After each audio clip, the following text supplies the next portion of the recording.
Next question आपके सामने कह रहा है कि एक समलंब चतुर्भुज का क्षेत्रफल 105 मीटर स्क्वायर तथा समांतर भुजाओं में से एक भुजा की लंबाई 12 मीटर दिया है तथा ऊंचाई कितना है 5 मीटर। यही जो ऊंचाई है ये कितना दे दिया है 5 मीटर। छोटी वाली भुजा कितना 12 मीटर, तो बड़ी वाली भुजा की लंबाई निकालनी है। ठीक है, यहाँ पे एरिया बराबर में कितना 105 मीटर स्क्वायर है, ऊंचाई बराबर 5 मीटर, समांतर चतुर्भुज की भुजा यानी एसी एक भुजा की लंबाई है जिसको हम लोग क्या 12 मीटर दिया हुआ है, अन्य भुजा को ए मीटर मान लिया गया। ठीक है, तो हम लोग जानेंगे समलंब चतुर्भुज का क्षेत्रफल। समलंब चतुर्भुज का क्षेत्रफल बराबर में होता है 1/2h इंटू ए प्लस में बी। ठीक है, समलंब चतुर्भुज का क्षेत्रफल कितना दिया है 105।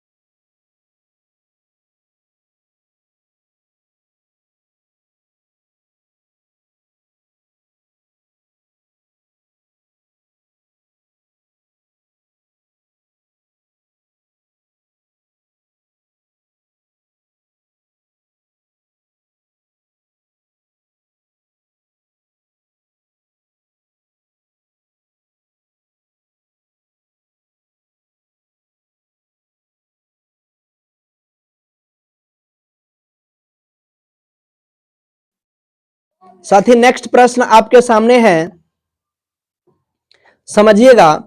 कह रहा है कि बिमला के पास एक आयताकार प्लॉट है। ये बिमला के पास एक आयताकार प्लॉट है यानी खेत का मैदान है जिसमें वह घर बनाना चाहती है और वो घर कैसा बनाना चाहती है समझिएगा।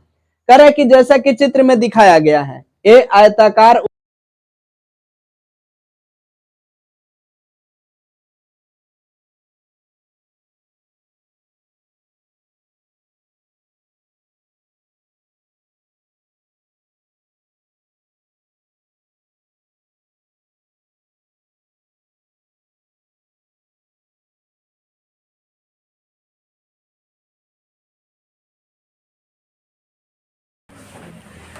तो उसको फुलवारी यानी बागवानी इस एरिया में लगाना है। यहाँ पे तो घर हो जाएगा, बचेगा ए एरिया और इस एरिया में उसको क्या लगाना है बागवानी लगाना है।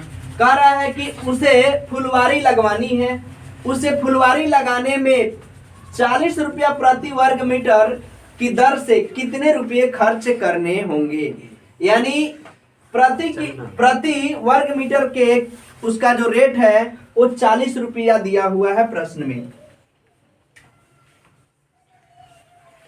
ठीक है, इसके हिसाब से उसको इसमें बागवानी लगाना है। एक बात मैं आप लोगों से पूछूंगा, बताइएगा, ये जो एक आयताकार जमीन का टुकड़ा है इसके बीच में एक घर बनाना है, तो क्या घर के अंदर बागवानी लगेगी क्या? नहीं न लगेगी, घर के अंदर बागवानी नहीं लगेगी। बहुत अच्छा। ये आयताकार जमीन का टुकड़ा है तो इसमें से इतना जमीन का टुकड़ा मान लीजिए कि निकाल दिया गया, उस पे घर को स्थापित किया गया, घर बनाया गया, तो घर तो इस एरिया में हो गया। बचा जो भाग है वो यही एरिया बचा हुआ है, इसमें आप बागवानी लगाइए, रास्ते बनाइए। इस तरह के प्रश्न रास्ते वाले भी आते हैं कि अपने घर के अंदर घर जो बना है उसके चारों तरफ साइड में 5 मीटर का रास्ता 10 मीटर का रास्ता बनवाना है, तो उसके लिए भी प्रश्न है और ये बागवानी के लिए भी प्रश्न है। तो एक साथ दो प्रश्न का कंसेप्ट आपको क्लियर होना चाहिए। चलिए हम लोग समझते हैं कि पूरा पहले आयत का क्षेत्रफल में से अगर वर्ग का क्षेत्रफल हम निकाल दे तो बचा जो जमीन होगा उसी पे तो बागवानी लगेगी, हाँ या ना? अच्छी बात है। चलिए तो सबसे पहले आयत का क्षेत्रफल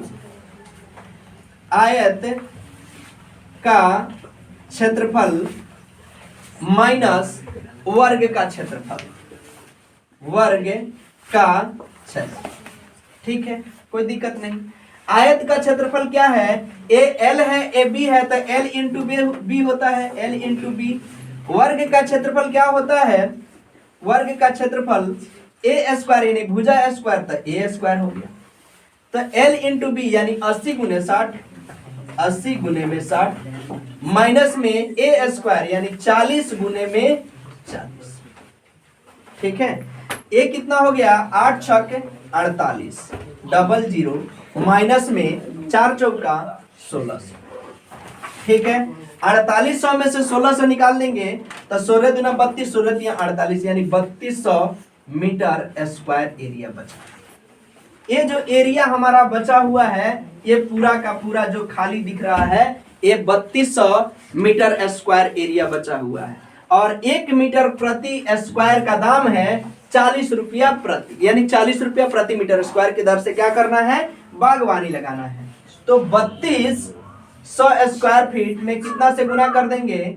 40 से गुना कर देंगे तो शायद मेरा आंसर आ जाएगा। 4 दूना 8, 4 तिहाई 12, 128 पर 3 0, 1 2 3, यानी 1,28,000 रुपया उसको क्या करना पड़ेगा? 1,28,000 रुपया इन्वेस्ट करना पड़ेगा अपने घर के चारों ओर क्या लगाने में? बागवानी लगाने में। बागवानी लगाने में कितना रुपया इन्वेस्ट करना पड़ेगा? 1,28,000 रुपया। ऑप्शन में देखिए कहाँ है? 1,22,000, 1,28,000 और 1.5 लाख रुपया है। तो हम लोग जानते हैं कि ऑप्शन नंबर बी इस क्वेश्चन का राइट आंसर हो जाएगा। अगर आपको समझ में आया है तो चैनल को सब्सक्राइब कीजिए, लाइक कीजिए, अपने साथियों में शेयर कीजिए। मैं मैथमेटिक्स का ऐसा ही आप लोगों के प्रश्न, नए नए श्रृंखला का प्रश्न आप लोगों को देने वाला हूं। मोबाइल लेकर फोड़ दिया है, मोबाइल फूटा रहेगा। अगला क्वेश्चन है, अमरेश अपने घर के आंगन में ईंट बिछवाना चाहता है। अमरेश का घर बन चुका है और वो अपने आंगन में चाहता है कि मैं अब फर्श करा दूं, यानी ईंट बिछवा दूं।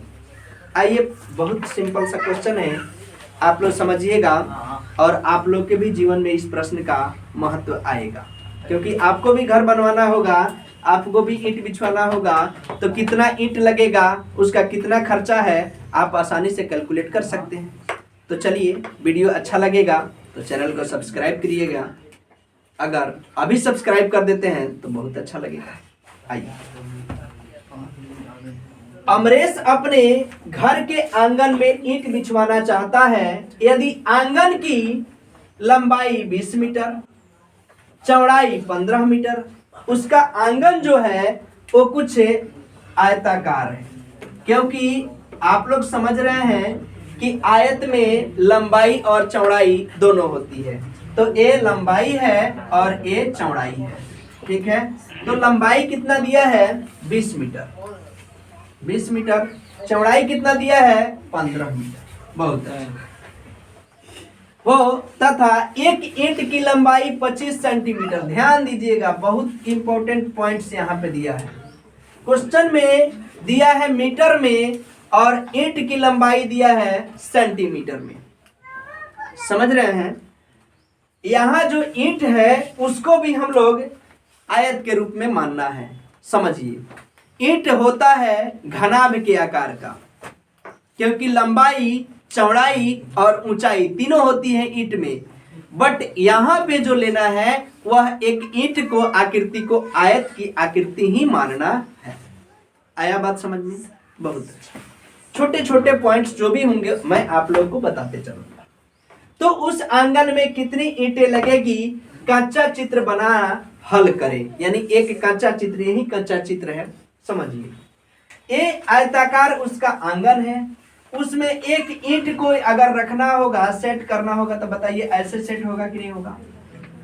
तो इसमें भी तो लंबाई और चौड़ाई आ रही है, फिर इसके जस्ट बगल से भी हम लोग को ईंट रखना होगा तो लंबाई चौड़ाई आ रही है, इसके ऊपर भी ईंट बिछाना होगा, यानी पूरा एरिया में उसको ईंट बिछाना होगा। तो कितना ईंट बिछेगी? कह रहा है कि कितनी ईंटें लगेगी। तो आइए समझते हैं। सबसे पहले आयत का क्षेत्रफल यानी उसके आंगन का क्षेत्रफल। आंगन का क्षेत्रफल बराबर में क्या होता है, L गुने बी, क्योंकि आंगन कैसा है, आयताकार है। तो लंबाई कितना मीटर दिया है, 20 मीटर। चौड़ाई कितना मीटर दिया है, 15 मीटर, यानी 15 दूना 30, 300 मीटर स्क्वायर उसके आंगन का क्षेत्रफल हो गया। अब प्रत्येक ईंट का क्षेत्रफल, प्रत्येक ईंट का क्षेत्रफल कितना होगा, L इंटू बी, क्योंकि मैंने बोला कि आयत को यहाँ पे ईंट जो है उस ईंट को क्या मानना है, उस ईंट को भी आयताकार मानना है, घनाभकार नहीं मानना है। बल्कि ईंट कैसा होता है रियलिटी में, तो घनाभकार होता है, इस चीज को याद रखिए। इसमें दिया है 25 सेंटीमीटर और इसमें दिया है 80 सेंटीमीटर। सेंटीमीटर को मीटर में कन्वर्ट करेंगे तो हमको यहां से 100 से क्या करना पड़ेगा, भाग करना पड़ेगा। ठीक है, तो ये निकल गया हमारा ईंट का क्षेत्रफल मीटर स्क्वायर। पहले सेंटीमीटर में था, अब हम लोग 100 से भाग कर दिए तो क्या निकल गया, मीटर स्क्वायर में। अब हम क्या करेंगे, इसी आंगन में तो बिछाना है, इसी क्षेत्रफल पे बिछाना है। तो आंगन का क्षेत्रफल बटा में ईंट का क्षेत्रफल, ठीक है। आंगन का क्षेत्रफल कितना है, 300 मीटर स्क्वायर, बटा में ईंट का क्षेत्रफल कितना है, तो 25 बटा में 100 गुना में 80 बटा में 100 मीटर स्क्वायर। ठीक है, मीटर स्क्वायर से मीटर स्क्वायर हमारा कैंसिल हो जाएगा, तो यहां से हम मीटर स्क्वायर को हटा देते। ठीक है, ए नीचे 100 में है तो एक गुना में ऊपर क्या हो जाएंगे 100, फिर ए भी नीचे में है तो ए भी 100, यानी इसको हम लोग यहां से हटा सकते हैं। ठीक है, अब चलिए काट लीजिए, 25 चौको 100, ए कितना हो गया 20 चौको 80, ए भी कट गया, ए कितना से कट गया 150, और 150 और एक जीरो यानी 1500 ईंट क्या होंगी, 1500 ईंट लगेगी। कितनी ईंट की आवश्यकता होगी, 1500 ईंट खरीद के लाइए और इस आंगन में पूरा सेफ बैठ जाएगा, यानी आपका आंगन में पूरा ईंट लग जाएगा। कितनी ईंट, 1500। ये इस प्रश्न का आंसर हो गया। अगर वीडियो समझ में आया तो क्या बनता है आपका फर्ज, एक बहुभुज की भुजाओं की कुल संख्या 9 है। बहुभुज में भुजाओं की कुल संख्या कितना दिया है, 9 हो, तो उसके अंतःकोणों के मापों का योग क्या होगा, फर्जी क्वेश्चन। कह रहा है अंतःकोण यानी अंतःकोणों के बहुभुज के अंतःकोणों का माप का योग। इसका सूत्र होता है n-2 इंटू 180 डिग्री। ठीक है, अब भुजा की n बराबर क्या है, n बराबर भुजा है, भुजा की संख्या कितनी है 9, तो 9 माइनस में 2 अगुने में 180, 9 में से 2 जाएगा तो 7 अगुने में 180, 18 सते 126 यानी 1260 डिग्री का कोण बनेगा। ठीक है, इसका योग हो जाएगा। अब समझिए n-2 इंटू 180 कैसे आता है साथी, क्यों इसको भुजा में से 2 कम किया जाता है, तो समझिएगा पॉलीगन में अगर मान लीजिए कि मैं आपके सामने एक पंचभुज बनाता हूं, क्या बनाता हूं, पंचभुज हो गया, 1 2 3 4 5 पंचभुज हो गया। तो पंचभुज में हम कितने ऐसे स्वतंत्र त्रिभुज बना सकते हैं, वही हमारा ए सूत्र बनता है n-2। त्रिभुज के तीनों कोणों का योग कितना होता है? 180 डिग्री होता है। और देखिए इसमें कितने स्वतंत्र त्रिभुज हम बना सकते हैं। स्वतंत्र त्रिभुज बनाने के लिए तो सबसे पहले मैं एक त्रिभुज का रचना ऐसे कर सकता हूं और एक ऐसे कर सकता हूं। अब बताइए इस पंचभुज में कितने स्वतंत्र त्रिभुज बने? तो 1, 2 और 3, इससे ज्यादा तो नहीं बना। तो इसलिए जो भुजा इसका 5 था तो इसमें से 3 गो स्वतंत्र त्रिभुज बना, तो इसलिए जो भुजा होता है n माइनस में 2 किया जाता है, क्योंकि 5 गो भुजा में से 2 गो त्रिभुज नहीं बना, 3 गो बना, तो स्वतंत्र त्रिभुज बना। और त्रिभुज के प्रत्येक कोण का योग कितना होता है? सॉरी, त्रिभुज के तीनों कोणों का योग कितना होता है? 180 डिग्री, इसलिए इसमें 180 से मल्टीप्लाई किया जाता है, तो यही निकल जाता है त्रिभुज के बहुभुज के अंत कोणों का योग। देखिए यहाँ पे लिखा है बहुभुज के अंत कोणों के मापों का योग n-2 इंटू 180। समझ गए? तो ये आप लोग कल ये कंसेप्ट है जो आपको याद रखना है। समझ गए? कोई भी बहुभुज दिया है उसमें आप स्वतंत्र रूप से कितने त्रिभुज बना सकते हैं, वहीं आपके वहां पे टोटल के टोटल क्या कर देंगे, जो n-2 इंटू 180 के बराबर हो जाएंगे।